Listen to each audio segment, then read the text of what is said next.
I was surprised to see in this popular infographic that there was evidently promising evidence that coconut oil could help with obesity.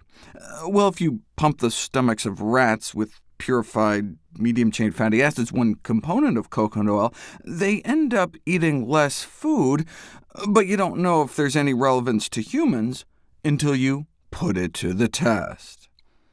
Researchers compared breakfast with the same amount of dairy fat, coconut oil fat, or tallow, beef fat, and no effect on hunger, fullness, satisfaction, or how much they then went on to eat at lunchtime. So where did this whole idea that coconut fat was somehow different come from? Well, 6 years ago, an open-label pilot study was published. They asked 20 men and women to eat 2 tablespoons of coconut oil a day for a month, and the men appeared to lose about an inch off their waist. Now, open label means that the participants knew what they were eating. There wasn't like some placebo control. In fact, there was no control group at all, so you don't know if the effects would have just happened anyway without the coconut oil. There's a well-recognized effect in dietary studies where just being in a dietary study under observation tends to lead to a reduction in caloric intake, because they're going to weigh you and looking over your shoulder. But there had never been a controlled study of coconut oil and waistlines in men and women until 2015. About 100 men and women were given about a tablespoon of coconut oil a day for 3 months, and lost nearly an inch off their waist after 3 months compared to control. What did the control group get instead? Nothing. There was no placebo, and so they were comparing doing something with doing nothing. And when one does that, there's often a placebo effect, regardless of the true efficacy of the treatment.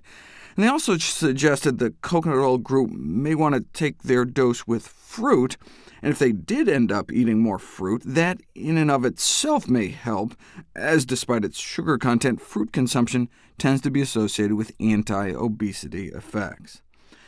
What we need to see if coconut oil has some special effect is to give people a spoonful of coconut oil versus some other oil and see if there's any difference.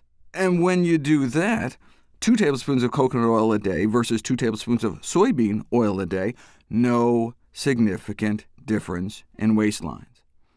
But what did happen was a significant increase in insulin resistance in the coconut oil group, which is what eventually causes type 2 diabetes, despite being told to increase fruits and vegetables, cut down on sugars and animal fat, and despite an exercise program of walking 50 minutes a day, 4 days a week.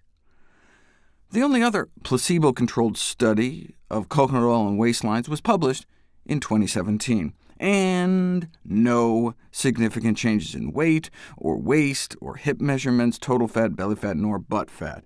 No benefit to coconut oil for obesity over placebo shown in any study to date. So how can coconut oil proponents get away with saying otherwise?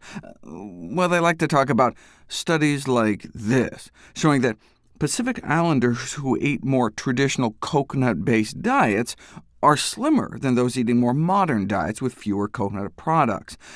But guess what they were eating instead? The modernized dietary pattern was primarily characterized by high intakes of sausage, eggs, and processed food.